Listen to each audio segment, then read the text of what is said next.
Welcome to Building from Scratch with Yoande. We hope you enjoy this episode.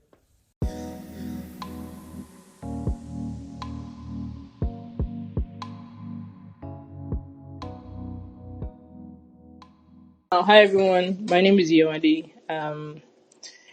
For some reason, I'm nervous. I don't know if it's because it's Shani I'm speaking with, or because it's my first time of doing this particular space. I think it's probably the latter because you and I have had dinner together, and I think if anybody was nervous, it was me. So I don't suspect it's because of me. Yeah, so thank you everyone for joining. I've been thinking of doing this for a while, and I'm first of all I want to say thank you to Shani for agreeing to do this. The plan is to have a live space to talk about a few things, and then convert it to a podcast so people can listen to it afterwards. Shane is like our first ever guest and person to say yes to this, so I thank him so much. Building from scratch was something that I thought about, I think some months ago, and it was just to focus on builders or operators or entrepreneurs or business people that were doing things that were interesting and highlighting and spotlighting them for other people to get inspired. Now, I mean, Shane is going to do like a small intro of himself, but I'll just give a backstory of how I started following Shani. I think I was working in Nigeria, and then they had announced this young guy as, I think was it country manager or country leader of Andela, and I was like, who is this guy from nowhere? So I think I did a bit of research, and I was impressed with his background, and I'd followed his journey since then. So we're talking about 20, if I'm not wrong, 2017, 2018. And then he's gone on to do a lot of amazing things, and I've just like followed his journey. I remember telling someone saying, I don't know if Shani can build tech, but I know that Shani can build a company. And that's one of the reasons why I wanted him to be our first guest on the space. So Shani, thank you so much. I think I can give you 2 minutes to introduce yourself, but this time around, I think I'd want you to introduce yourself as if one of your very good friends met any of us on this space and they introduce Shani, what do you think they'll say? Thanks, you one day. Hey, everyone. Great to be here, and of course, it's a I guess privilege to be the first person you have on this. I think you're spot on in terms of me not being a software engineer. I think a lot of folks actually think of me as like a techie, and I take the title, but I think it's definitely factually incorrect. But so who am I? I guess if you met one of my friends, they would tell you that I'm someone who thinks he's funny, but actually half the time I'm pretty dry. Lots of dad jokes. I became a dad recently, but I've been cracking dad jokes for probably the last 5 years, and so I think I've now earned the title that I can use to continue my dad jokes. On a more serious note, I'd say they would tell you that I'm just like a guy who really cares about his friends and family, and I'm trying to just do stuff that matters, right? Trying to help build things that are useful to people. And everything I've done over the last, decade or two has been, what are the problems that are around me? How can I attach myself to those problems and then play a role in making them come to life? But then something that is equally important to me is I really, really care about people, maybe to a fault. Sometimes I wish I could like turn off the caring part of my body. But what that means is, in addition to trying to build or scale organizations that work, I also really care about the employee experience. And I'm miserable when I'm in an environment where people that work there just don't enjoy what they do or don't want to be there. So one of my own personal sort of mandates anywhere I work is how do I help to create a thriving culture where people actually can wake up and feel motivated to be where they are, right? So I think overall that's what people probably say about me. Probably a lot more they'll say that I can't share here, so I don't make Yeah. myself look bad. All right, cool. And so I think typically online and offline, a lot of people know you as the Andela guy. So for me, I was like, okay, I know Shani beyond the Andela guy and Andela, and I think that was one of the things that I wanted to focus on the space. I think the first question I'd have is, I know you as someone that founded Black Ops. So how did you go from Andela to Black Ops, and what inspired you to start Black Ops, and what is Black Ops? Awesome. So I'll take us back, a few years ago, 2016, 2017. I never really worked. I'd done like a very short 3 month internship at a startup, but I hadn't worked at a startup full time, prior to that. So I'm actually fairly new to the startup game, relatively speaking. So my first real startup was in 2016, and I joined the team as one of the people that joined, I guess, earlier in Andela's journey, and took on a pretty senior role. What I found was that it was different from anything else I'd ever experienced. Like I'd worked in very high pressure environments, and I'd done consulting at one of the three top consulting firms in the world prior to that. I'd worked with like some of the, smartest people, whatever you want to call it, right? But startups were just different. Like the speed was different, the pace was different, the level of stress was different, everything was just different. And I increasingly found myself being isolated. So I would speak to my friends or former colleagues or whatnot, and they just didn't really understand what I was dealing with day to day. I think anyone that works at a startup here also knows that it's full of ups and downs. I mean, you're changing strategy, changing direction, or revamping this change. There's just so many changes that happen. And so I guess the velocity I was on was just different from what I'd experienced prior. And I didn't really find a lot of people to connect with on that. So I started feeling fairly isolated. At the time, we didn't have so many startups like we do now in Nigeria and across Africa, right? And I just felt like I needed a community of some kind. So you'd find me, if you actually go back to my Twitter from 2016, 2017, you find me tweeting about different things. I'm asking questions on Twitter.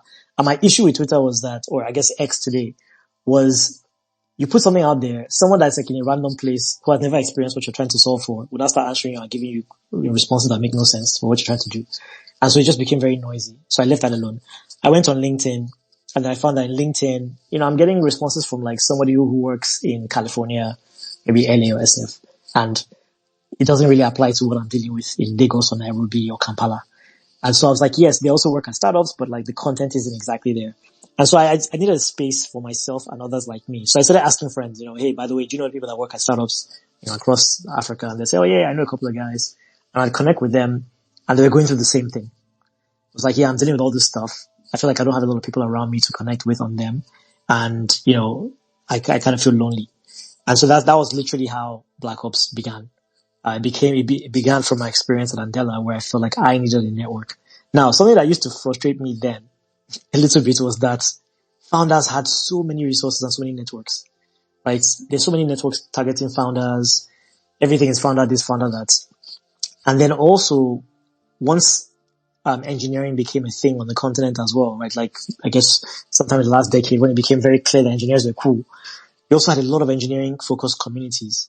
And so I just felt left out once again, right? And I said, why don't we have a space where operators who are critical to building companies can also connect and support each other on the journey and find a home? And that literally was how Black Ops began. So I'll pause there, but that was the nexus. Yeah, that was really cool. And so for me, I see a lot of people saying, "Oh, I want to start something," and they really don't know like the first few steps. So I was curious to know. Okay, so you had the idea for Black Ops. What were the first few things you did? Like, how did you get everyone together? What tools did you use? Where did you know to start from? Did you start from a WhatsApp group? Did you like how did you Yeah. go about like even from idea to Yeah. like first few steps to like okay, now I think it's a thing. So I think first of all, anyone that thinks starting up anything is a linear journey is just lying to themselves. And anyone who tells you that it's like a straightforward path is also lying to you. With Black Ops, I was super terrified. I'm like, who am I to start a community and who am I inviting and why would they want to join me and what do I have to offer, right? That was like imposter syndrome that I was dealing with. And my people are busy, like, why would they come and join something I'm doing? So honestly, the first thing I did was just talk to people. And I think talking to people it can be a blessing and a curse. There's some times when you talk to people and they are super encouraging, like, yes, it's a great idea, do it. And actually, they don't know what they're talking about. And there are times when you talk to people and they're discouraging you, like, it may not work. Maybe are you sure? And they also don't know what they're talking about. So I think, I talk to people. In my case, the people I spoke to, they gave me some confidence because they were like, oh, actually, you know what? Yeah, I am feeling the same way. And I wish there were people I could connect with as well on the journey. So that was the step one for me. I also think that people tend to be guarded with ideas. And to me, an idea means nothing because execution is literally like almost everything. So you should feel free to share if you can. So I shared it. I got some validation that maybe people had that problem as well. And then I said, okay, well, great. If people have that problem, then I should probably try and get those people to join the community, right? And see. So I used to run this. It was like a masterclass I used to run where when I left Andela, I said, let me take some time off for myself. So I took a sabbatical for some time. And while I was on sabbatical, I realized that people were pinging me every now and then to say, hey, can I just connect with you for 30 minutes or 1 hour to talk about X or Y or Z? And usually it was about how to manage teams better, how to build operations, scale organizations and things like that. And so I decided that rather than me trying to burn all my time doing these one-on-one conversations, I would just put up a training and then sell it to companies. And so again, I spent a lot of time agonizing about like, how much would I charge? Will anybody attend my training program? There's a lady called Adia, so who many of you might know. She is the, I guess, outgoing CMO of MTN. Adia and I are friends, and I would basically ping Adia and tell her what I'm working on. And the day before I sent the email out to everyone, I was like, Adia, I'm about to send, well, I guess more like Adia, I'm about to send the email out. What do you think? What do you think? And she's like, don't come and spoil market to everybody. It's only they're discounting the training so much. So she gave me the confidence to actually go ahead, put a price on it, make the price make sense, send that email out. And I sent the email out and I had a bunch of people that basically, subscribed with their employees to pay for my training. And then from that training, I asked a few members what they would like to see afterwards. And many of them were like, well, we actually would love to connect with other members of the training as well. And that was then another massive point of validation for me. So the community was a little bit of me talking to people and saying, okay, when I start this thing, I want to add these people. And then part of it was me having done this training, and some of the participants of that training said they would like to be part of a community where they can actually engage with other operators as well. And then sort of that's how the Black Ops thing started. In terms of the technology that we used, I mean, initially we're debating, should it be Slack? Should it be Circle? Should it be WhatsApp? Should it be, we had all these different random ideas. We've tried different things, right? And it's been an iterative process for where the community is housed. We've paid for software to house the community. We've done free stuff. And ultimately we landed on a WhatsApp group because everybody's on WhatsApp already. And, people find it really difficult to go look for some other platform, right, to connect. And so now we're in a WhatsApp group to keep it very simple.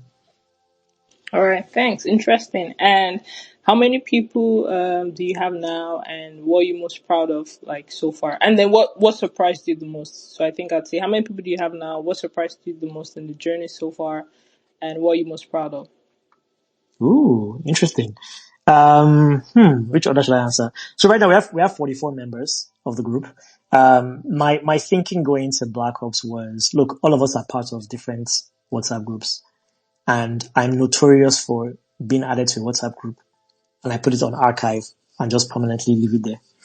And I don't check it because there's an explosion of content right now. We're all expected to check our emails at work, then our personal emails, then our WhatsApp, then some people are on Telegram, then we have Instagram, then we have X, then people are now doing TikTok. Some people are still using Snapchat. The list goes on and on and on and on. I just found it very difficult to keep up with all these different tools. So, I designed the Black Ops community to be one that's not very noisy, where on a day-to-day basis, you don't come in there and there's 1,000 messages. You get there and there's probably like just a couple of messages. And when people need something, then they pop into the channel, they ask. And rather than getting those 50 responses I used to get on X, where the person actually not replying my question, you might get 2 or 3 responses, but these are people that actually know what you're asking and they're willing to engage with you. So by design, I think we're keeping it small. We have applicants that apply pretty much every month to join the Black Ops community. And, obviously we go through a screening process. So I guess maybe first question is that's how big it is. I think you asked me what anything I was surprising about it. Yeah, what was surprising about the journey? I think the surprising part of the journey is that, again, nothing on paper ever materializes that way in real life. The way I envisioned the community evolving has not been the way it evolved, right? I had ideas on what I would do, with the community. I'll give you an example, right? So we were going to initially do like, members sharing content with each other and lots of like conversations in the WhatsApp group. And it turns out that there are so many things that happen offline that even I'm not aware of. So there was a period where I was like, man, this group is not even engaging. Like maybe we should just kill it. Maybe it's dead. And then I connected with a few members, just to check in and see. And somebody was like, oh yeah, like, I had to go to Kenya and run operations there for my company. And I met with this person there and they gave me some really good advice on how to think about Kenya. And the person was a Black Ops person that met another Black Ops person. And that actually, what they told them came to life literally like maybe months later. And if they hadn't had that discussion prior, they wouldn't have been well prepared for that situation in Kenya, right? That's an example. We've had people hire other people from the Black Ops community, members that have literally hired other members, into their new companies. We've had, companies collaborate because two of their members were members of Black Ops community and they actually ended up kind of doing a partnership with each other. And so for me, the amount of like the world still runs offline. Those of us that are on X, we think everything happens on X. But I guess since we're mostly Nigerians here, we understand that what happens online doesn't always translate into the real world, right? I think we've seen that a few times in the last few years. But so for me, the surprise has been all these ideas of how the community would engage and how it would work. But in reality, a lot of it has happened even outside of my own purview. And you have to just kind of trust that it's working and things are happening. And then when you get the feedback, then it's really exciting. So that's what's been maybe surprising to me. Users will behave differently from the designer's intent. All right, cool. I think the last question on Black Ops before we now move to Talstack is so I know that a lot of high performing people struggle with doing things that are just more impactful and not necessarily revenue and not necessarily like fast paced. Do you have that struggle in figuring out if you should do Black Ops and if it was worth your time and if it was on the intensity that you were already used to? Yeah, I think that's a great question, actually. And to be honest with you, maybe there's a bigger discussion to be had here. I might say some things that will sound controversial. I hope they're not controversial. I hope they're obvious. But, hopefully they don't offend anybody. One thing I've noticed about my experience living and operating in Nigeria versus maybe when I lived in the US or Canada is that we are so beaten down in Nigeria by the system that doesn't work that we find it really hard not to monetize everything monetizable. And what I mean by that very explicitly is that everywhere else I've lived, there's a part of people's identity that comes from doing things that are not for profit by default, right? You want to be involved in things that are more of you giving back or you just being involved in some kind of civic society or like a club or something else. And it's like part of when you go and hang out with people, they talk about this with a lot of pride. That's where they get a lot of pride from. Is like, oh, I'm part of this, I volunteer for this thing, or I'm on the board of this organization, it's unpaid, or I teach at this place, or I do, And I think in Nigeria, we're just so busy. I've spoken to a few people who explicitly have told me, I don't have time for all these things, because by the time I finish fighting for petrol, when my gen doesn't work, when this happens, that happens, I'm not going to be doing free labor. Nah, I'm not interested. Right? And so I've never really had that conflict of giving versus taking. I think life is about giving and taking, right? It's not all about taking, and it also shouldn't be all about giving. So with Black Ops, I never really felt conflicted. I did ask myself at some point, is this meant to be a revenue generating machine? Or is it meant to be a way for me to support an ecosystem that I care about deeply? And I would say I ended up leaning towards the latter, which is like, let me care about just connecting people, having them be able to find a community that they can resonate with and where they can find similar, maybe call it either kindred spirits or even just similar soldiers going through the same battle or same struggle. And from there, if there is an opportunity to monetize, we'll explore that. But that was not my primary motive. So the Black Ops community has a fee to join, right? In fact, I guess I'll say this here and embarrass myself. I don't think we've been very diligent about collecting those fees, right? To be honest.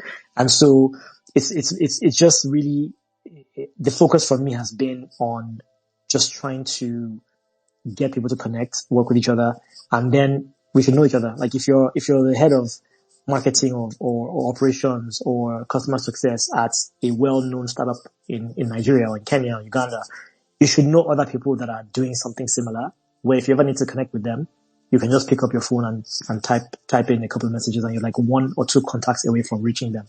I think that's just a given. So for me, it was never a struggle. Now, I say all of that with a lot of privilege, right? I've had a very good career. I've been, relatively speaking, I've been modestly successful. And so I probably have a bit of cushion where I can really be strategic about how I earn. And therefore it's not as pressing of an issue to me on a day-to-day basis. So maybe I'm speaking from that lens as well. And I should be aware and maybe, share that explicitly. But I do think that we should consciously be trying to balance between how much we take and how much we give. And more giving is probably useful for our society as a whole. All right, thanks. And well said. And I disclose I'm a member of Black Ops, and I think Babajide is as well, and it's one of the best communities I've ever joined. I'm not a WhatsApp person. I'm not really a community person when it comes to like groups and like stuff, but it's been really helpful. Okay, so Shani, I wanted to move to a little bit about your newer journey. And I think first question is, so you, like you said, even on the space, you said, oh, founder this, founder that. So moving from operator to founder, and even before we talk about how you founded Talstack, moving from operator to founder, what are the shocking things that you found out that you thought you knew, but when you now became a founder, like proper, you know, was just shocking to you? There's a book I recommend for everybody. It's called The Hard Things About Hard Things by Ben Horowitz. And whether you're a founder or not, you should read this actually. In fact, I read this book before when I was an operator. And even then, a lot of it was very relatable to me as somebody that was working at a startup, right? And so I think it's a really good book. But there's a section of that book where he talks about the struggle.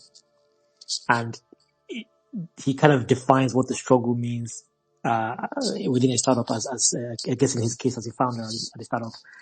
And I think that just resonates with me. I've not spoken to a single founder yet so far who has not gone through the struggle. And the struggle is literally when you wake up in the morning and you're like, what am I doing with my life? Why am I working on this stupid idea? And then by 4 p.m. in the evening or the afternoon, you're like, oh my God, we're going to change the world. This is the best thing ever. And like that customer call we had has just turned around everything. And I'm so pumped. And then you wake up again the next day and you're like, oh my God, what am I doing? I don't know. I don't know how to run a company. Who allowed me to be CEO of this company? I don't know my job.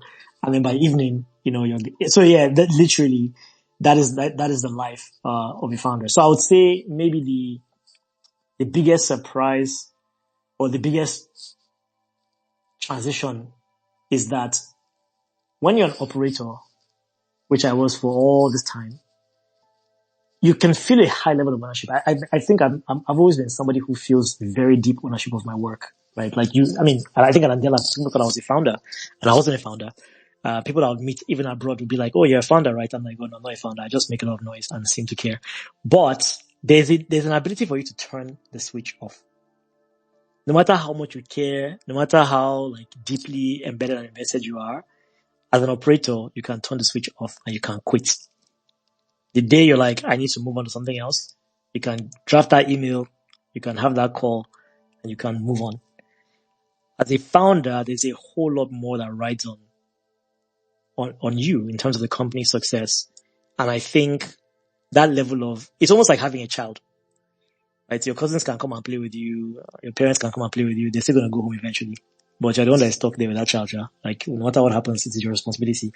So I think that was like a huge thing for me. I kept thinking, oh yeah, I've been so close to like the founder seats that I understand it and I get it. I think I have a slightly different appreciation now. So what that means for me as well is that I honestly have a deep fundamental respect for founders, whether or not their businesses work out, whether or not they actually are successful. People that are honest founders, let me say. There's some people that are founders that are founders for a different reason. So let's leave those ones for now. Let's focus on the ones that actually saw a problem. They had other good opportunities on the table available to them. And they said, I care about this problem enough that I'm going to invest the next whatever number of years of my life trying to figure out how to solve it. And whether or not they're successful or not successful, they go through triumphs and terrible, terrible lows. And I think my level of respect has massively increased in just the 1 year of like being, of launching Talstack. So yeah, maybe that's like that's the big transition for me. And also the skill sets are a little bit different. As an operator, even if you're a CEO of a company or like general manager of a company, I think there's certain things that you're just not exposed to by default. Like you're not going to be exposed to certain levels of fundraising, investor relations. There's a way in which even customer interactions are different for you as a founder versus as an employee. And so I think some of my operator skill sets have been really helpful for me here. And there have been areas where I'm like, Omo, I thought I knew this stuff, but actually, I have to go and learn this. I have to go and learn this from scratch. So yeah, let me pause there. And hope that makes sense.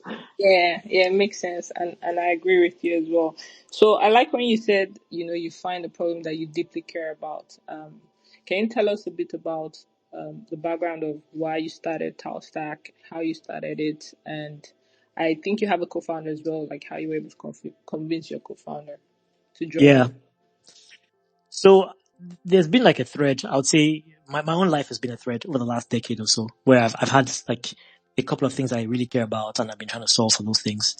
For context for people here, I actually left out. So I left Nigeria. I'd gone to the US. I'd like gone spent some time there. Gone to school. Got to my MBA. Worked for a while, and then actually after my MBA, I came back to Nigeria immediately for two reasons. The first one, I said, if I stay in the US for longer, I'm going to get sucked into the system and you'll not see me again. That's part one. Two is I actually cared so much more deeply about seeing a prosperous Africa than I did about seeing a prosperous America. And I can say the same thing about the UK, France, wherever else, Germany. I would much like if I woke up in 30 years, 40 years, and thanks to my existence, let's imagine Africa was like 50% better off. Let's just say 50%, not even 100. I would be more happy than if I had contributed to making America even 500% better. Right? So that's for me on a personal level. So when I left America, I always knew I was just a visitor and I'm going to come back home one day. And now my life is about being in Nigeria and being out of Nigeria and then being in Nigeria again and then being out of Nigeria. So I'm literally kind of weaving in and out of the country. Um, but essentially the thing that I cared about the most at the time, and I still do now, is we need to be in a position where our people can stand amongst the greats of the world and hold our own place. Like I've been at some of the best schools, I've been at some of the best companies, and honestly, when I meet people there, I'm like, you're not smarter than people I went to secondary school with in Lagos. But based on things like access to education, based on things like access to mentors, based on things like the quality of the companies you've worked at, the problems you've solved, the quality of your customers and what they've demanded of you in order to make you step up. That is the kind of thing that is changing the trajectory for you versus my friends I went to school with, right? And so one of my personal goals is that how can we and how can I individually contribute to getting as many people from Nigeria, from other parts of Africa to step up, level up to a point where they can operate at the global level. In my view, there are two implications if that happens. The first one is that we will significantly accelerate the GDP of the continent. And look, if Africa is more prosperous, all of us will stay in our house. We're not going to go anywhere because we'll be happy where we are. That's one. So it will create more prosperity by enabling businesses to thrive, grow, expand, and scale, right? The second is that it means on a global level, we'll have a stronger voice and we don't get bullied around the way we're getting bullied today. So when you look at countries like China, India, South Korea, a few others, let me not even use China because I think China is like super advanced. Let's use South Korea. Let's use Turkey. Let's use Philippines, Indonesia. These are countries where they have invested so heavily in developing their talents that now they have a seat at the global table and they cannot be messed with just like that. And so I think for me, if I'm able to see that happen for Nigeria, for huge parts of Africa, that sounds like a successful life that I've lived. And so that's what I'm doing. So literally, if I think about Talstack, we'll talk about Talstack in a second and what we're hoping to do with that. But I think it's basically if a bunch of us can focus on making that happen in different ways, in different sectors, in different capacities, and it does come to life, even if it's 50%, not 100, then we would have left a much better world for our descendants.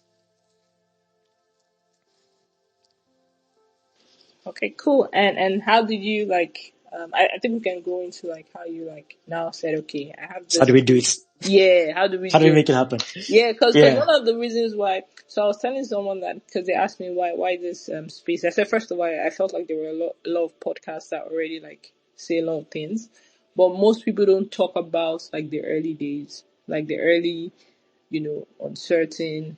Um, I don't even know the first step to take, and they see you like a year, 2 years later, and they're like, oh, it must have been straightforward.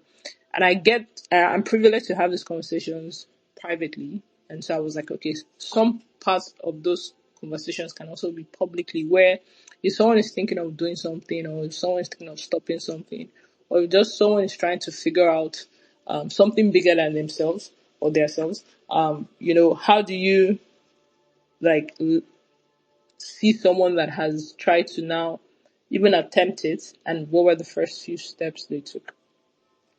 Yeah. So for us, and by the way, just a quick segue to my co-founder, Coyote Rewadi.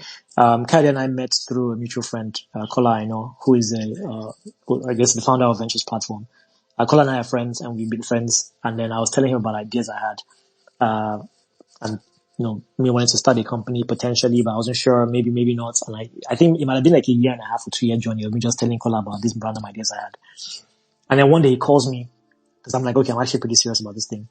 And he says, hey, one of my former coworkers has left Ventures platform and he and I were connecting and the things he's saying sound a little bit too similar to what you've been saying as well. And so maybe you guys should talk. And I'm not saying you guys should go and do anything together, but it's always worth just chatting and seeing. And that's how Kyle and I got connected. We spoke for a while. We went on like founder dating in the sense that, we would get on calls with each other day, night. I'm sure people thought it was a weird thing going on there.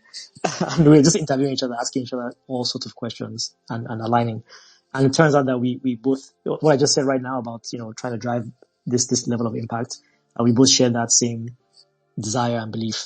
And so, but also more importantly than that, because you can align on vision, but it doesn't mean you align on values. The way in which we cared about building a company was also aligned, right? Being a bit fair to people, trying to make sure everyone wins, trying to treat people with respect and dignity, in an environment where people can speak up, right? And having I think people will call it a non-toxic workplace. I don't know that toxic word to me is like a very misleading word. I think it's basically a place where people can have dignity and they show up to work every day and they can create value and feel like they are also valued in the process. So we had aligned on all those things and then we decided, okay, let's go build this thing together.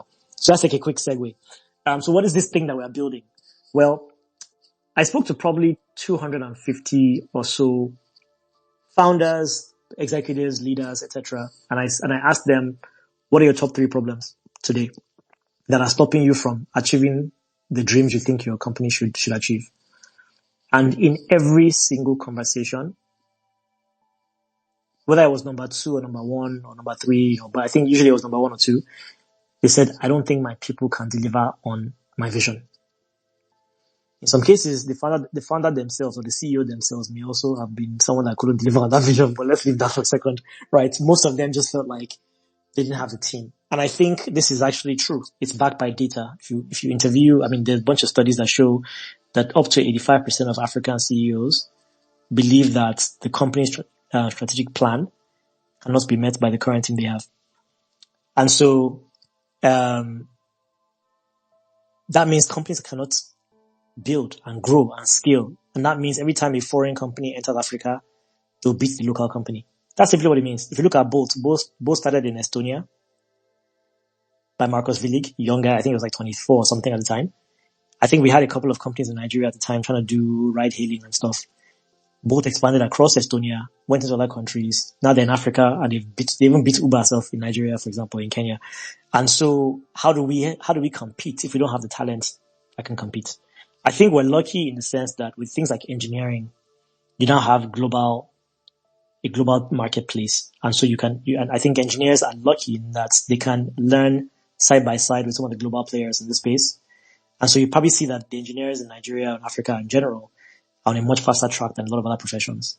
So the question for me is, how do we extend this to other professions, right? So anyway, to cut this short, what we're building at Talstack is basically, it's professional development.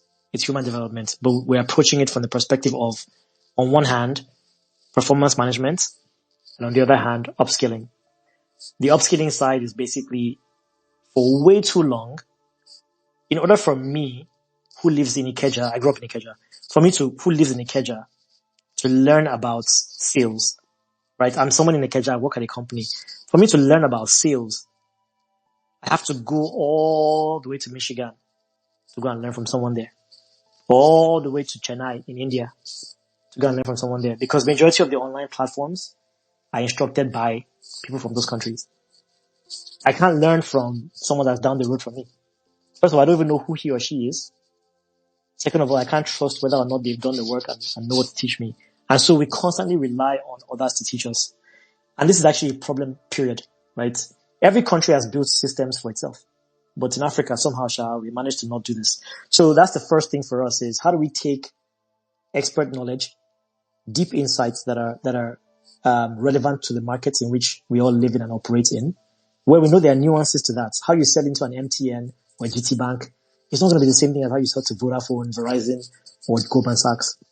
So how do we take local expertise, local context, and then find some of the best operators in our markets and then get them to create content that can be shared with other people so that those people can learn very practical ways of getting the job done better. So that's the first step for us is learning. So right now we have, we've onboarded a bunch of companies in Nigeria, Kenya, South Africa, and they have employees on Talstack taking courses in soft skills, how to become more professional, in management skills, how to lead teams and manage people better, but also in some functional areas like sales and marketing. And then we're building way more courses over the next, several months. So that's part A of Talstack.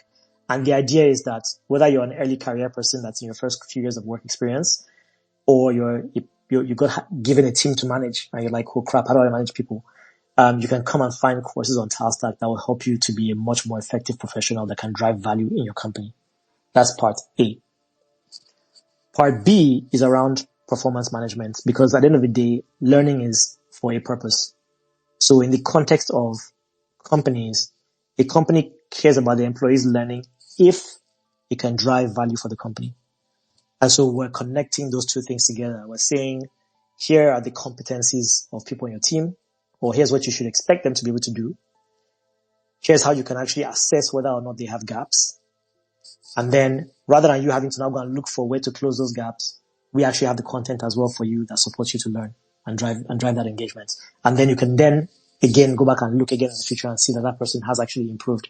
And so that's what we're building right now. It's a performance management tool and learning tool. You can think of it maybe from an analogist perspective. You can think of it as like a, lattice meets Harvard Business School into one piece combined. All right, great, great. And I think just a few more questions because I also want one of the reasons why we use spaces was so that we can see if we can get one or two people to ask live questions. So it's not just about me asking questions, like questions they may have from listening on the space or they may have had, even before joining the space. But so I mean, perfect way to get to the next question, which is so people are looking for high performance people, talent. How were you able to get? I don't know how many you are in the team right now, but like if you had to describe the way you were able to get your first five key hires, knowing that you're solving a problem that you're also going to go through, and this is what one thing I've seen with a lot of founders. You have an idea, you have a co-founder. I will talk about investments and convincing investors. But just figuring out because you're not a sexy fintech, and so Yep. I know how hard it is to, even if you have the credibility and the track Yeah. record, it's a different ball game when you say, "Oh, I want to build this crazy idea," and everybody's like, "Oh, when is your MRR going to get to $1 million?" Yeah, and so I think the first question before we get into investment is, how many are you on the team and how are you able to get your first five hires? The reason why I ask that is when you don't have a lot of money and you want to start something, it's always hard to get really talented people, Yeah. at the beginning. And I know that this is a lot of questions I get from founders saying, I want to build this thing. And I tell them that if you can't really convince talented people to join you, you're going to struggle. So I don't know if you struggled. I don't think you really did, but if you can share how you did like your first five hires. Yeah. I think the first five hires, usually they come from your network directly, which is why something I always, when people ask me for advice, I always tell them to go and get experience somewhere first. Because either I get experience somewhere first by working somewhere, or get experience by being involved in projects of some kind. Um, you have to be able to say, I've worked with this person and I've vetted them and they're pretty good. Like they have the right work ethic. They also know how to learn. And I know that like they'll contribute to the team. Not just because like, oh, we used to go out together and eat lunch and they're nice people. So our first 5 hires were all people that we knew already from our network. We didn't recruit from like, we didn't post any job ads, nothing out there. It was just people that we knew.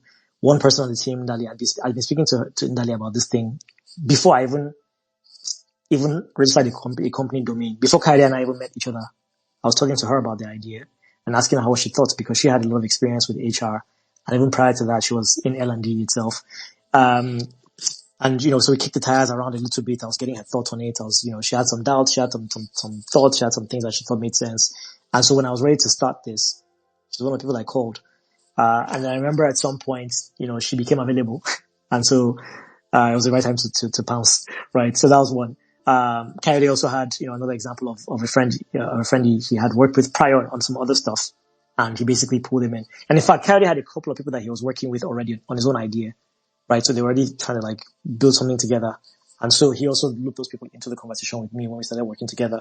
So yeah, the first 5 hires were all network hires, people that we had actually worked with before. And I think for a lot of startups I know, that's how they recruit the first few people is, secondary school friend or university friend or your cousin or your family member or someone that you used to work with at your previous company that also had similar passions as you did. Or even if they didn't have the same passion as you just knew that they were hardworking and they understood their function and you could bring them in. So yeah, that's what we did. And just to follow on, so if you had to describe like two attributes that you were looking at when you were obviously selecting its first five, what were you like really, really like keen on that they must have this and this? The number one thing I look for, this has probably been consistent for the last 10 years for me. Number one is ownership. Number two is ownership. Number three is ownership. All right, and if Nobody you has just time to be chasing expand somebody a little around. bit, yeah. So expand Yes, a little yeah, bit because, like I said, I wanted it to be as practical as possible. Like yeah, yeah, a yeah, lot of yeah, yeah. podcasts, YouTube, we just talk about really nice things, and nobody goes away with like a sense of what exactly were they saying. So for me, ownership is the way I can define. So I'll define ownership as I see it, and I'll give a couple of examples, right? So to me, ownership is basically you wake up in the morning and you do whatever you're doing in your morning routine. And when it's time for you to get mentally stripped into work mode, you're asking yourself, what can I do to drive this company forward? It's not, oh, what have I been assigned? Or let me wait for someone to give me work. Or it's like, and what can I do means there's a problem that I saw last week. Let me actually escalate that problem to somebody. Even though it's not my job to fix it, let me at least put it on the radar.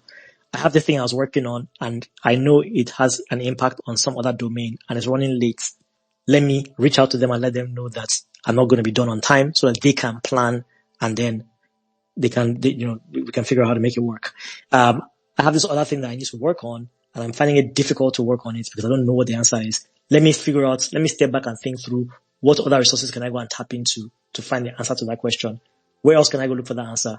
Not that I blocked, I don't know where to go and, therefore I didn't get it done. Right? It's that idea that when you come and say, I'm going to take this on and work on it, we can go to bed knowing that it's going to get done.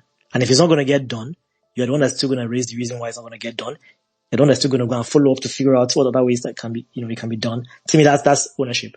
Now, specific examples of what that means in real life, right? So we had this issue where, we mistakenly, we mistakenly deleted a bunch of content. And it then required members of our team to work around the clock to restore it. The mistake was made by one person and there was no discussion about blaming that person. It was just like, okay, this happened. We know you're a badass and we know that happened like it was a big error. So let's not worry about that. There were a couple of team members who are in no way, like, this is not their job. Their job is not to do this. Their job is something else, that got involved, jumped in, started helping to restore, like, to literally upload courses on the platform, spent the weekend doing this. And we didn't have to beg them to do it. Right? That's just one example.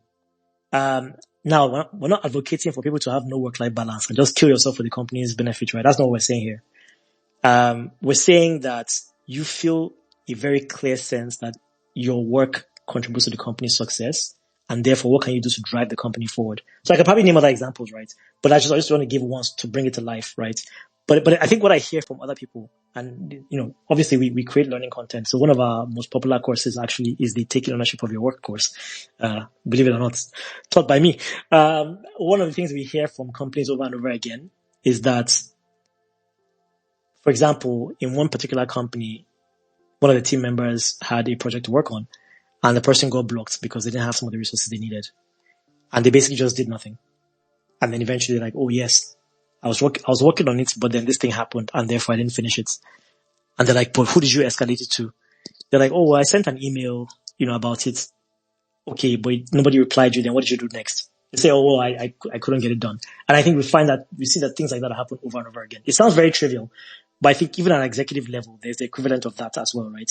So to me, like, ownership is just waking up and just being like, this is my responsibility. But also, even beyond my own specific job description, there's certain things I can do. I think is critical. Now, there are people that have this school of thought that, it's not your father's company, don't come and die for them.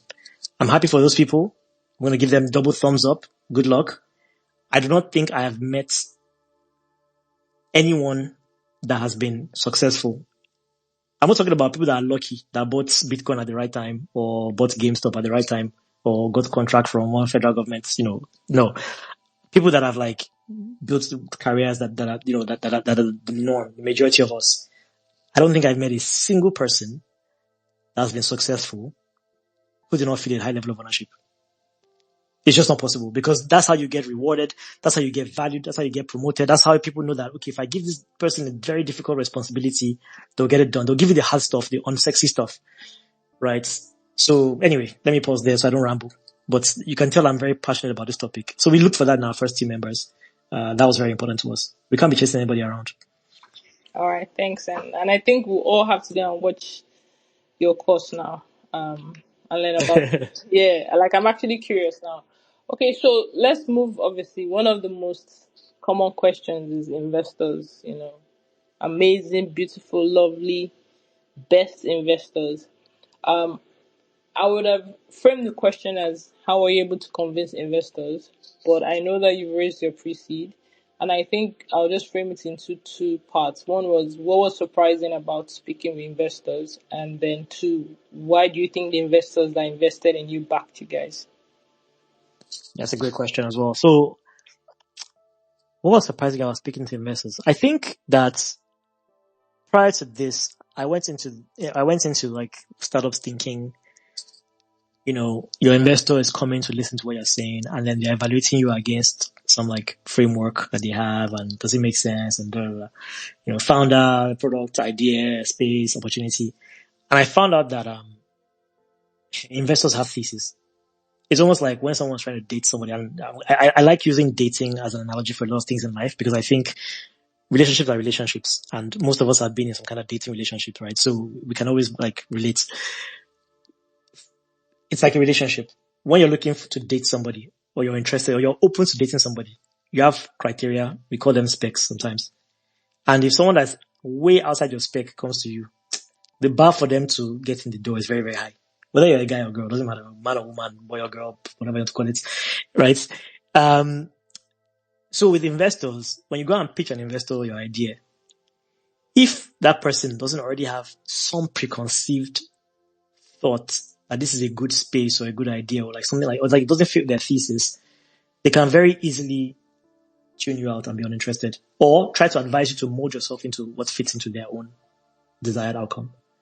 And so that's why I don't think I knew about that in advance. Now, when you now go and speak to investors who have a thesis that aligns with yours, or where they see the future you're painting and they're like, you know what, actually, I've been thinking about this myself for a while, and I think it's a problem that needs to be solved. It's just a very different discussion because then you're kind of like brainstorming together, ideating together.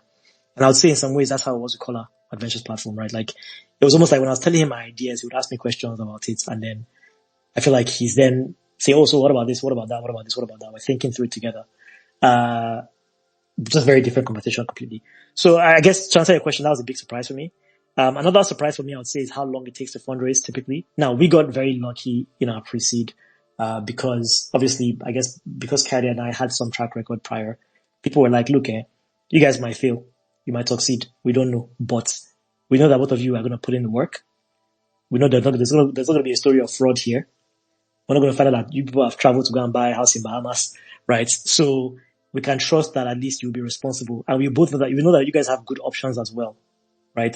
Kayode left the Ventures platform shortly after they raised the $50 million fund. And he was, he played a big role in kind of helping to make that happen as well, right? So there's a lot he could have stayed on to benefit from. I left Andela prior and I had other opportunities that came up as well that I said no to. So like by no means was this the let's go and make money quick scheme. So I think investors trusted that. So our fundraise was a bit short, relatively speaking. We raised an extension round later on after that at some point. That was a bit bigger than that, and that took a lot longer, right? But maybe that was a surprise. It's just like the time it takes to raise and the number of people you speak to raise money from. And I've heard a lot of horror stories. So luckily we didn't have those horror stories. Why did they invest in us? I think that while this problem I described hasn't been cracked yet, we're beginning to see small dents in the problem, right? So if you look at the Andela story, for example, software engineers from Africa at a global scale, and people now take it for granted that you can hire an engineer in Nairobi or Kampala or wherever it is, and they'll be delivering, they'll be leading teams. I remember somebody I was talking to who his parents used to wake up and they used to look at his computer screen and say, so you're telling me that these people on your screen, Oyinbo people, they're their manager, that they wake up every day wherever they are and they come and report to you that, man, this life, what they have not seen in this life before, right? And I think that kind of has helped to change the narrative around that. But at a broader scale, I don't feel like inherently it is clear that if a Nigerian brand launches in a particular space, they can dominate globally. I'm not sure that's clear today. And so I think that our investors also want a future where, thanks to the caliber of talent we have, we can build companies that when they meet their peers in other markets, it's their peers that are asking them for their business card and asking them to give them advice. And we are an experiment to see if we can make that happen.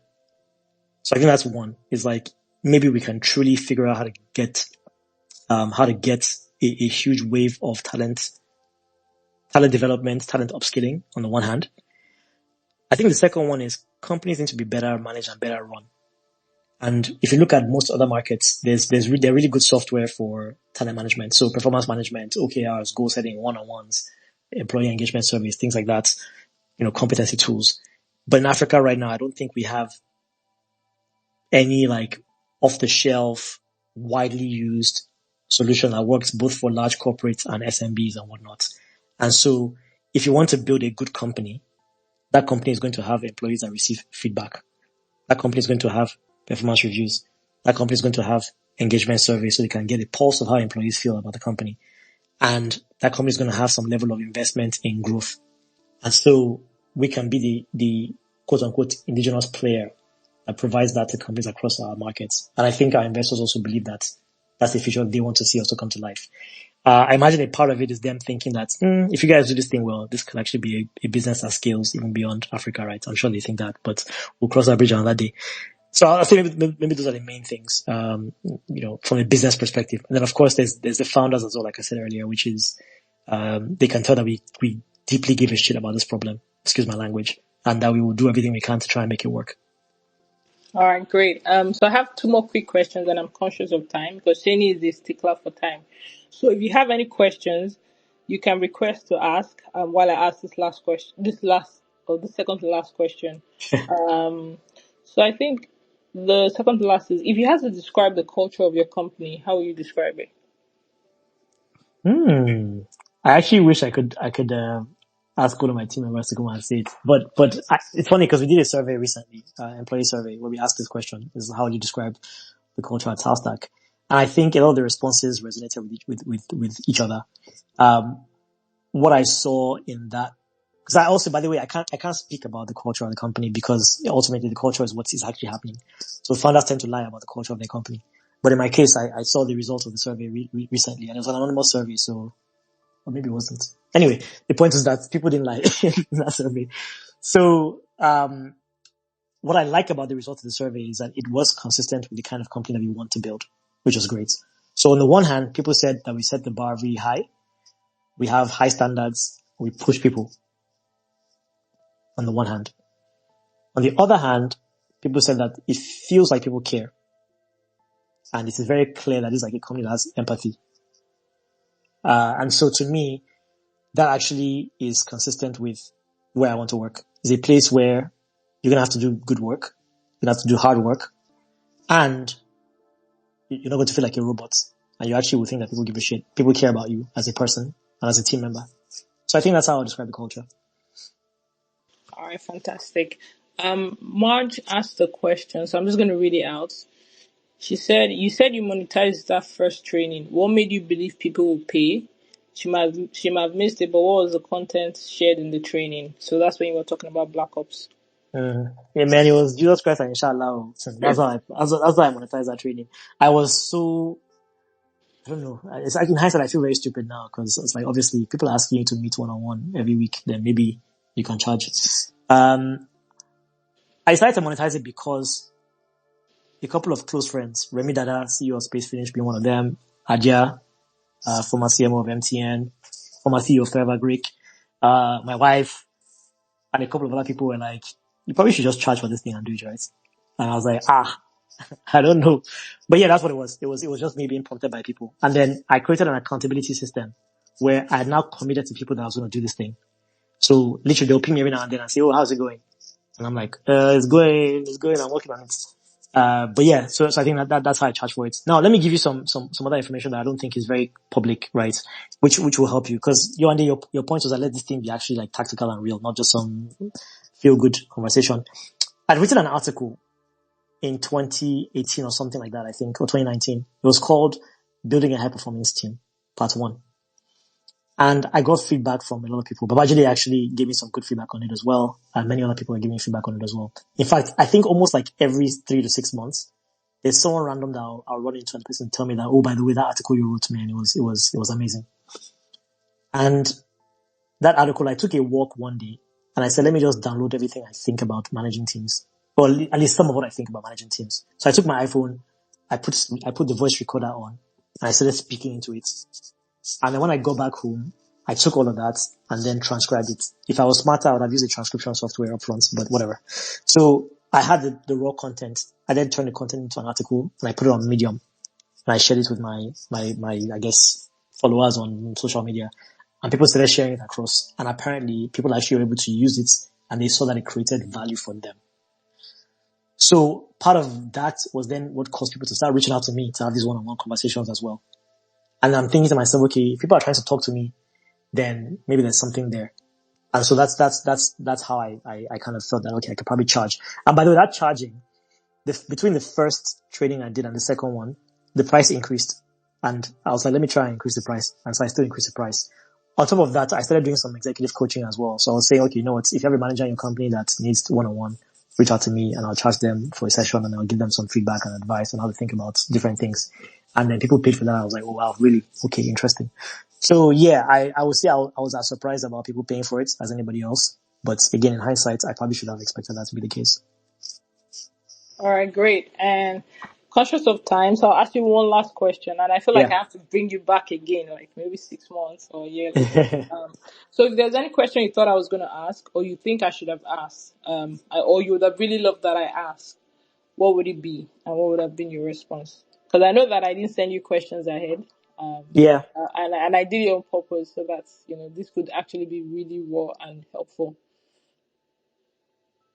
Mm, I think these are actually pretty good questions. I mean, there's a bunch of questions that you could have asked, but I think you actually asked a really, really good set of questions. So I wouldn't subtract or add. I'm sure there'll be people that have some other things they would like to know, but no, I think it was good.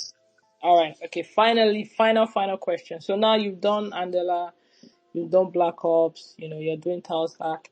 Um, if you were to introduce yourself now, knowing that you've done community builder, operator, founder, I read one book. I read this book, Risk and Return, and your Yeah. name was inside that book. I don't know if I told you. You didn't tell me. You didn't tell Yeah, me. your name is inside that. You know your name is inside that book. I know. Yeah. Yomi Yeah, is, Yomi. yeah. I Yes, need to yes, find the yes, yes. screenshot. So your name is inside that book, and I'm like, Shani is here again. But if you had to introduce yourself now, knowing that you've started doing many things, and for me, the reason why I wanted to do this also was also to highlight people that can do multiple things or are doing multiple things, but are trying to excel at it, not necessarily like defined in a box. Because when you're an operator, people say, "Oh, you're just an operator," and if you're a founder, like, "Oh, you're just a founder." And so, Mm-hmm. like Babajide, and I've been trying to convince him to be a founder, but he said no. I Smart man. respect that, yeah. But if you had to Smart man. describe yourself now, like when you walk into rooms, like how would you describe yourself for people that are looking up to you and want to be able to understand your journey? Hmm. Okay. I have a slight minor comment and I'll respond to the question. So Okay, please. I'll say I'm still doing Black Ops. Because but not even close. Like when I wrote down the vision for Black Ops, man, it's big. And part of it is just like, you can't do everything at once. So for me, it's like Black Ops is like the kind of thing where it is the opposite of a high growth venture. It's meant to be a law. In fact, when I'm like 75 years old, I hope that I'll still be doing Black Ops. And by then to be people that are, trying to build startups and build and do all this. I come in to ask me for advice and I'll be sitting down on my porch, my tea, giving them advice. So I actually think Black Ops, I'll do that forever. Right. That's a forever thing. In fact, I suspect that at some point in the future, I will no longer be the person running Black Ops. Right. So we'll get there. But anyway, side notes. Going back to your question specifically, I want to qualify my answer real quick by saying that if you asked me this question maybe 3 years ago, I'd have given you a slightly different response than now. And my response then would have been, I would describe myself as somebody who has successfully helped companies to scale, expand, launch new markets, and create tons of value in the process, both inside and outside of the tech community. I don't think of myself as a tech guy. I think of myself as a business person who happens to have a very strong affinity for tech-enabled businesses. I mean, before Andela, I built an airline, right? That's what I did. So, so I feel like I'm a general business person, right? But I would have answered you in that way then, and really focused on like, oh yeah, I drive value, I create value, I do. I would say the highlight of my time, of my work at that point in time was Andela becoming the best place to work, not just in Nigeria, but across Africa. And that was a testament to both pushing people hard to drive results, but also caring about people so they can feel good about where they work. And that's just the thing that, I would say is the definition of who I am in terms of operating, whether it's founder or operator. Today, I would describe myself a little bit differently because there have been a few changes in my life since then. And so I've had a chance to kind of step back and reflect a bit. So I guess the way I would describe myself today is probably like a man on a mission. Um, Talstack is 1 year old. And in the life of a company, I mean, Andela turned 10 last month and I went for the 10-year anniversary and I just couldn't believe it. In the life of a company, not to mention a startup, 1 year is like peanuts, right? It's like a fetus. And so there's so much ahead of me. And I'm curious. I don't know. There are a lot of questions I don't know the answer to. So I'm an explorer. I'm a man on a journey. I'm an explorer. I'm trying to feel my way around this problem. And every day I'm just putting a brick on the floor, stepping on the brick, trying to figure out where to put the next brick, stepping on that brick. And maybe we're doing that really fast. We're sprinting and doing it at the same time. But I wouldn't go and start trying to say, oh, I'm a successful founder who has done X, Y, or Z, because I'm not. I'm an early stage founder who's trying to find product market fits, who's working on a problem that I believe is much bigger than any other problem out there. Because to me, if we don't solve the talent problem, all the fintech in the world cannot save us. If we don't solve the talent problem, you can build 1 million hospitals, you're in trouble. If you don't solve that problem, there's pretty much nothing else you do that will be successful at scale if you don't have the right talent to do those things. And so I think it's the most important problem personally. And if you can crack that problem, then geez, I will be very proud of myself and my team. So yeah, I'm a man on a mission. That's how I describe myself.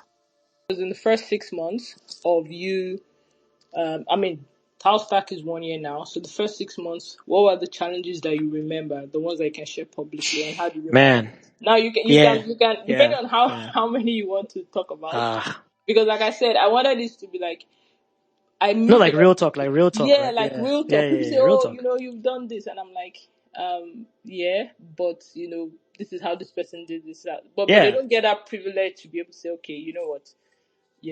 Like you Look, said I'm today, very your happy to be content." open.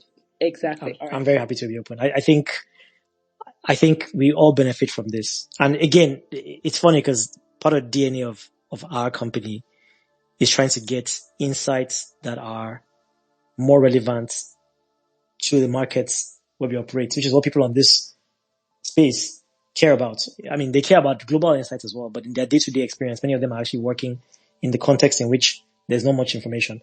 So I think I have an incentive to share, even just on a personal level. It's part of the DNA of the company I'm building. So why would I not behave that way as well? So I would say that in the early days, honestly, the biggest the biggest issue is, at least a couple of the biggest issues are, there's so much to do and you just don't have the bandwidth. That's like part one. Like you're literally doing a bunch of menial tasks, and I'll keep it real. I'll go from like the silly ones to the more serious ones, right? Like you have a bunch of menial tasks. You have to register a company.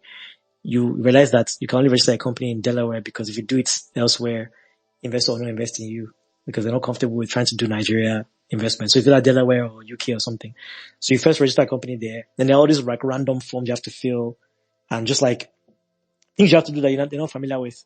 So that all happens. Yeah, you're doing that and trying to also build products or create a company. Second thing is, Kelly and I were not engineers. Neither of us is an engineer. So we had to go find third party, no code tools to use at first for our MVP. And people kept asking us that question over and over again, like, hey, who is the technical leader on this team? Who's going to write the code? And we're like, man, we don't have anybody. So we had a designer who is quite good because he also knows how to write some code, but it's not enough to like have built the actual product itself that we're using. So we found a low code tool for MVP. We had to vet like 5 different tools, finally found one. And then we got our custom, we started creating content initially. We started working on building content. We put it on the platform, and then we got our first set of customers. We're excited. We're like, yes, we've signed up customers. Like we're great. And then the customers started asking us for features. Like, oh, your app cannot do this. I can't view this analytics. Can I get a dashboard that shows me X, Y, Z? And they're like, can't you just modify your platform to do that? And we're like, oh man, we can't. So then next thing you know is like, we have this problem of, we don't have the engineering capacity to make all the changes that our customers want to see. And we're seeing customers actually say like, hey, look, if you guys don't have this thing over the next 6 months, we're probably not going to stay. Right? So now I'm panicking, trying to do that. Then we started to recruit for engineers. You find that in Nigeria, a lot of really good engineers are either, and I think I'm partly to blame for this because at Andela, we definitely exposed our market to global compensation. So it's biting me in the butt. But engineers are either just priced to a level where it is impossible to afford the really, really, really top ones, or they have to take a huge discount to come and work with you. And, that means you have to sell them on a vision and like really convince them to come work with you, or you know them from before, which ended up being our case. Is that, we knew someone that I had worked with for a long time, friends, but also like had done some projects together, and he was able to recruit him. But so you're trying to do that. Then the fire is dropped, there's a fire drill somewhere else because now you have, we're supposed to like record content, and we didn't have a studio at the time. So we started looking for workspaces, and then you find out that, an instructor has canceled on you. So you already had booked a workspace. You've already told all your team members that they should meet there, and then the person cancels on you 2 days before the session. And now you're trying to scramble to find somebody else. I mean, it's just like, there's just everything that can go wrong just has to go wrong, right? And those are all the micro things. There's also macro stuff as well. Like I had a family. So when Kylie and I first started this company, we had actually said that we are glad that we're able to work together as co-founders because, I mean, God forbid anything happens to one of us or we have a life experience that is difficult, that what we do. And I was like, Kylie, one of my friends told me that part of the reason why you should have a co-founder is because you never know what can happen in the first few years of starting a company. And sure enough, within the same year that we started Talstack last year, I had a huge family loss, tragedy. And like, well, one, I had a baby, and then two, I had a huge family loss. And it was a disaster from a like mental standpoint. And people call it mental health, I guess nowadays. Our generation, what do you call us now? Millennials, we used to say mental health a lot, but I think it is mental health, right? Where I'll just find myself on particular days, I'm super distracted. I'm worried. My wife is not okay. I have to like be there. It was a lot. So you can't predict when things will happen, but there's the work itself that is difficult at a startup or any company really. And then there's personal life. And the difference between startups and everywhere else I've worked is in most other companies, you can disappear for 2 weeks and nothing will change. It's fine. Everything is fine. In this startup world, if you don't lay that brick, nothing moves. So the days when I'm feeling like, I can only give 50%, I have to remember that if you give 50%, then you get 50%. So you need to find a way to find energy somewhere. When you have nothing left in you, you're exhausted, you're down. You have to dig inside and find something somewhere deep inside that makes you get your ass up and go and do work and produce outcomes and produce value. But that's also where a co-founder kicks in, right? Because Kayode was super helpful during those times when just being on a call with him, I'd remember why we're doing what we're doing. And then maybe I'll get some more energy to like keep going. But yeah, I mean, like, look, this shit is hard. And you don't even start factoring in revenue, right? You think you're working with, so we focus on B2B. We're like, yeah, let's not do B2C yet because chasing around consumers is a long game. Let's focus on B2B so that you can, with one company, you can get multiple accounts. Okay, great, no problem. They've told us about how, sales works this way or the other. But then you go into situations where you're trying to sell into a company in Nigeria or Kenya or wherever it is, and you go on the call and the person doesn't show up at all. The person you're selling to doesn't show up, right? Or you do like your prospecting emails, you send a bunch of emails out, you spent a lot of hours crafting them nicely, like let's try and bring people onto calls. And then all of a sudden they're like, oh yeah, we're not replying your email, right? So these are the types of things you face, like day to day. And that's why there's a roller coaster. Like today, for example, I go on a call with a company now. The first thing the person said is like, look, I don't think we can use you guys' products. I don't think it's going to work for us. And I'm like, damn. By the end of the call, she said to me, literally, she's the head of people at the company. She's like, I will convince my company to bring as many people as we can. But even if my company cannot pay for it for whatever reason, I'm going to onboard myself before end of next week. She said to me, like, I'm going to pay for Talstack for myself before end of next week, even if my company doesn't pay for it. And that's someone that literally just 30 minutes before that had said she doesn't think it's going to work for them. So it's just like the emotional ups and downs, like the manipulation you have to do to your mind to just get through the days is real. And I don't think people talk about that stuff enough. But, I think there are a lot of depressed founders out there, even the ones that do well, because man, it is freaking hard. So when you say Babajide doesn't want to ever be a founder, I mean, kudos to him, man. If you figure out a calling in life where you're like, I can just continue to support founders and that's my own role, you can do extremely well doing that. And, yes, you're going to be stressed out as well because nobody is not stressed, but you take a different level of stress and a different level of risk. Let me pause there. That might have been too much sharing. No, in fact, you've covered even more than, that I expected, and some questions you already answered. I think, let me let Taslim. Taslim, can you hear me and do you want to ask? Yes, I can. You can introduce yourself Hey, briefly hey. as well. This is going on a podcast later, so. Okay. My name is Taslim. I do marketing strategy and operations at Google, based out of San Francisco. Hi, Right, Shani. Aslam. I'm a big fan, and I'm also a big fan of um, talent development and building. And so my question is around that area. Basically, how did you come about defining the scope of how you wanted to solve the talent problem? Uh, why did you decide to tackle it from the stage of an employee versus maybe going much earlier and tackling it from schools, like building talent while they were still young and before they got into workforce? Did you consider that at all, and how did you land on your specific approach? Yeah, nice to meet you, Tiffany, and thanks for the kind words. So for us, it was what is the quickest. So again, if we think about the outcome we're trying to go for, a talented individual cannot build an economy. A talented individual needs some vessel to apply their talents to. to make that talent create value. And so we thought companies are that vessel that people can use to create value. And that's why we focus on companies, to be very explicit, right? The second part of it is that we are, because I guess to answer the question in a different way, if you go earlier stream to like schools, then you're producing talent that you have to then place as well, which we're not trying to become a placement business at the time. Look, we can become anything. I'm sure the world is an oyster. We can decide to try things out in the future.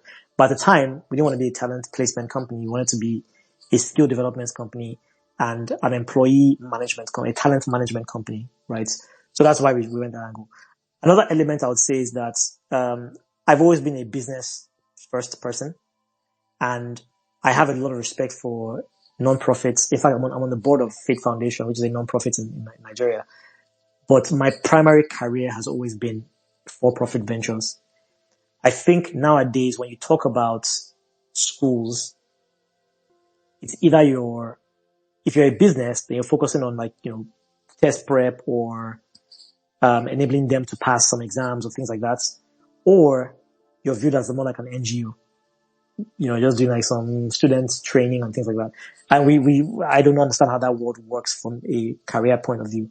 So for me, it was always like, how do we focus on the business side of this and then build a business? As we're building that business, if the demand tells us that there's demand at that level where we can go B2C and build a sizable business B2C and have the right channels to get in there, and that schools will not fight us for trying to support their students to upskill, then we certainly would explore that, but just not today. I guess we didn't want to face resistance on that front, and we also did not want to be like a non-profit that's sort of like begging schools to help them. Okay, that makes sense. Alan, I think Alan also requested to speak, and I think he has a question. Can you hear me, Alan? Yes, I can. All right. Thank you, Andy. Hi, Sheni. Hi, Alan. Thank you for sharing this. So, my name is Alan Akikunle. I'm a data scientist, software developer. And so, what my question to you is: so you spoke about ownership, and I think I couldn't agree more that it's probably the most important thing, really, that employees need. But then I think discourse around this is usually about people treat it as if it's a binary thing, like people either have it or they don't. Which I don't think it's true. I think it's a spectrum. Some people have more, varying degrees of ownership, right? Depending on different factors, right? So my question to you is, how do you, in two parts, when you're interviewing or when you're trying to hire someone, how do you look for like that particular trait of ownership? Like just enough to be like, you know what, maybe this is someone we can take in. And how do you encourage more ownership within people? Like when they join you, how do you encourage them to maybe go from point A to point, say, Z, where they take on more ownership and they feel more empowered to do more? How do you do that? Yeah. I guess the first thing I would say, and by the way, nice to hear your voice. First thing I would say is that I don't get this right every single time. And so again, I go on some podcasts or calls or whatever, and I hear people talking as if they are like absolute geniuses and they figure it out 100% of the time. Even the best companies in the world and the best CEOs in the world, they get it wrong a lot of times. So let me say that first. I'm not like a perfect, hire, if you will. But I think that to answer your question, the way I screen for ownership is I look at two things. The first is I look at how the person has owned their career and their life, because frankly, like that's the first step in ownership. If you can own yourself, then okay, at least I know you have it in you somewhere. So that's one. So I literally ask people questions about why they live in their current company, why they work there, why do they care about our company, and why they want to move to our company. And so I kind of dig into like your journey a little bit to just understand that. And then I also then ask you about the work itself. And I think there's some interviewers that focus on like situational questions. I try to like really dig into, okay, let's talk about this one thing you worked on in particular. What was your role there? What did you have to do there? And I really like try to dig in there.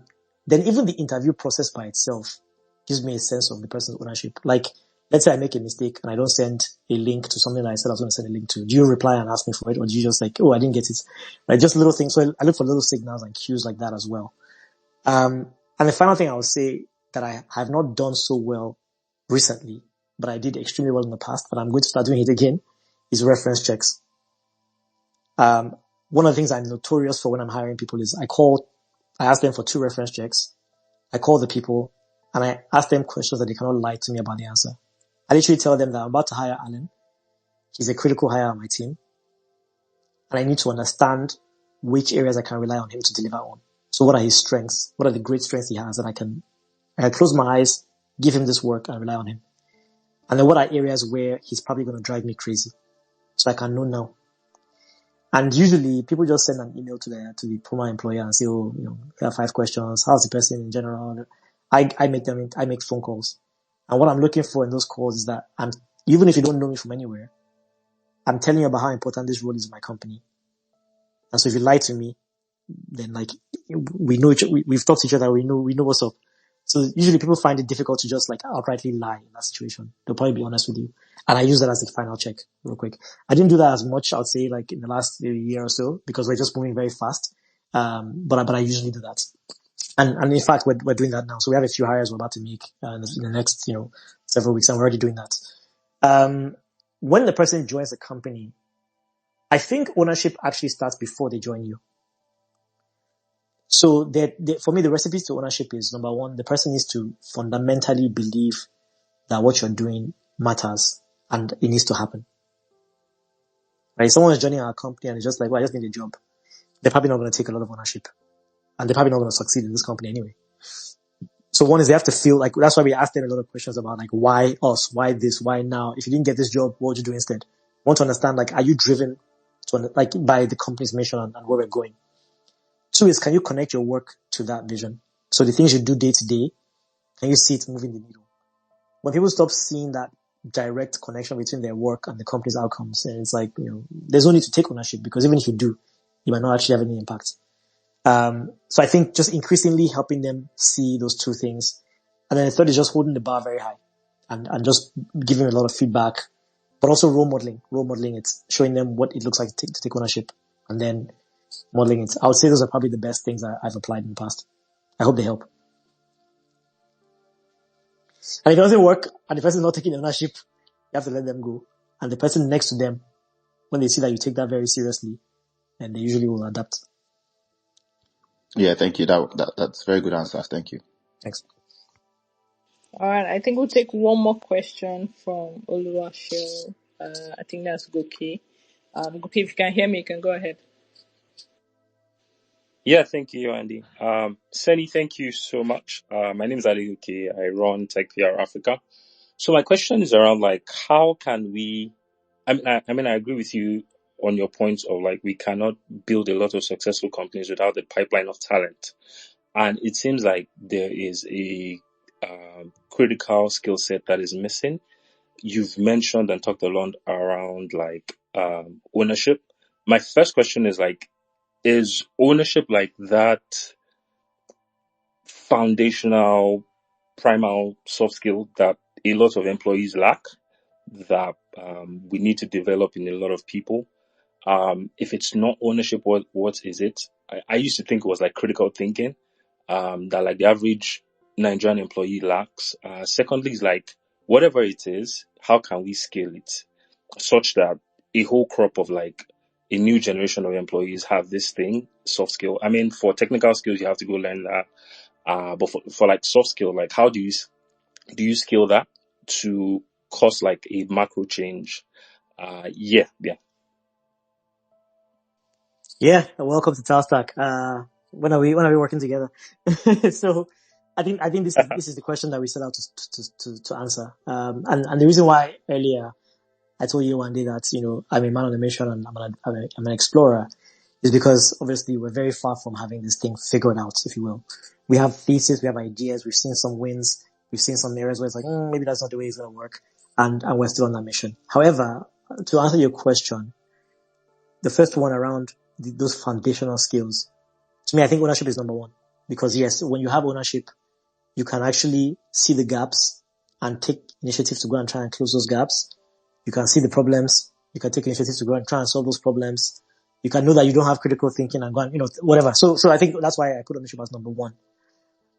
I think to your point, number 2 is definitely problem solving / critical thinking, whichever order you want to put them in.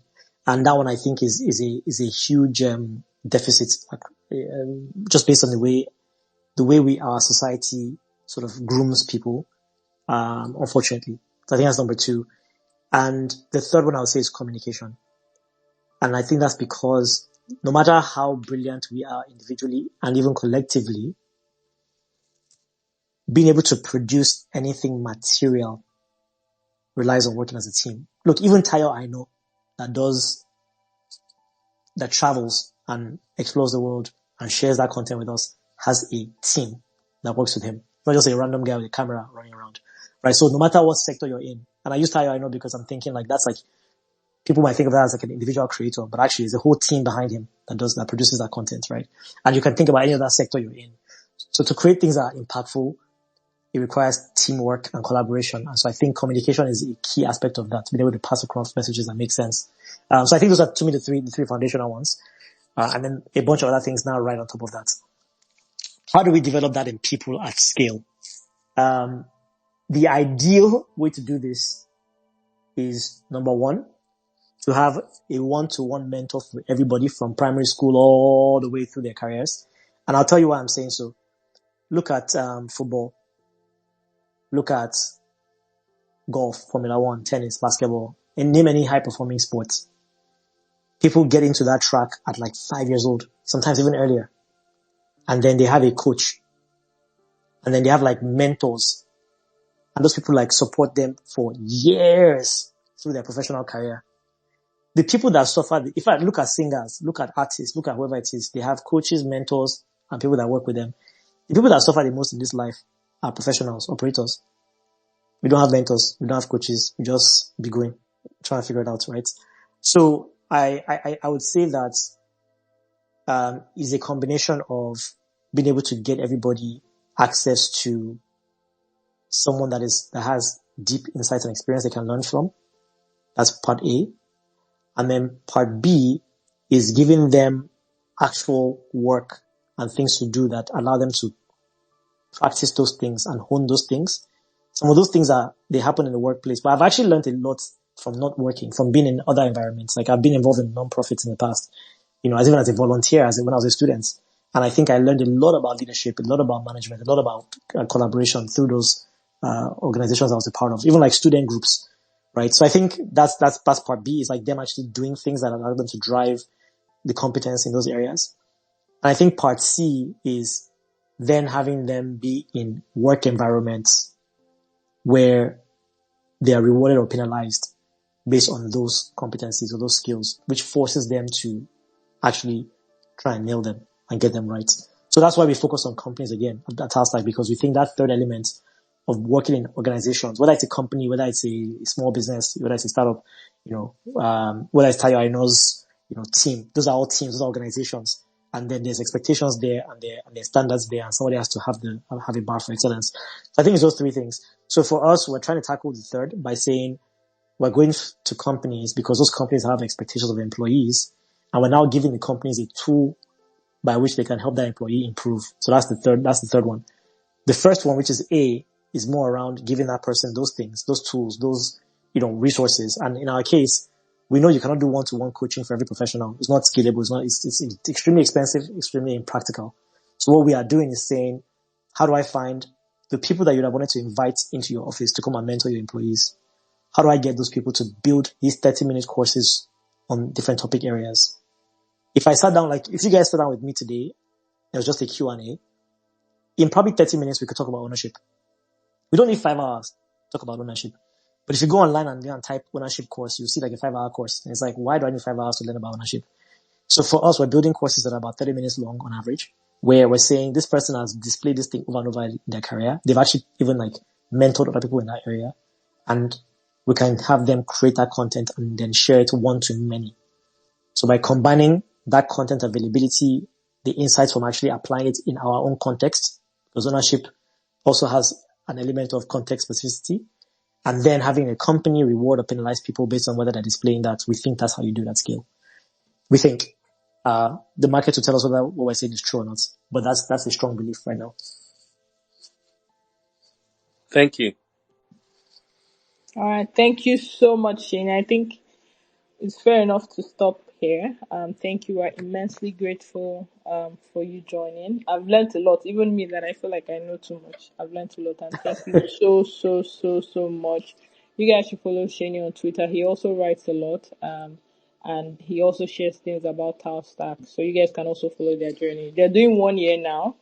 I'm looking forward to the next 1 year, and Amen. maybe we'll check in with Shani at their next anniversary. But thank you so much, Shani, and everyone should have a lovely evening. Thank you once again. Thanks, Thanks for everyone. Go to everybody. talstack.com, buy a Yes. subscription for yourself, or ask your company to subscribe employees, support our ministry, Let me and I let guess, me. good luck executing, creating value All wherever you right. are. Yeah. I've shared Anyway, thanks the for having me. Mhm. no problem at all. Thank you, Shane. Like, I'm really grateful. Especially, like I said, you're our first guest. We're also building and learning in public. At first, earlier today, I was nervous about the space, like for real. But then having you on and you being so like gracious and smooth with everything, I'm really proud of myself. So thank you so much. I'm sure by the time you do a few more, you'll be like, that Shanizo Yeah. was even mediocre self. No, no. So I'm glad I'm the first one to go. So the bar No, is no, very low. no, no.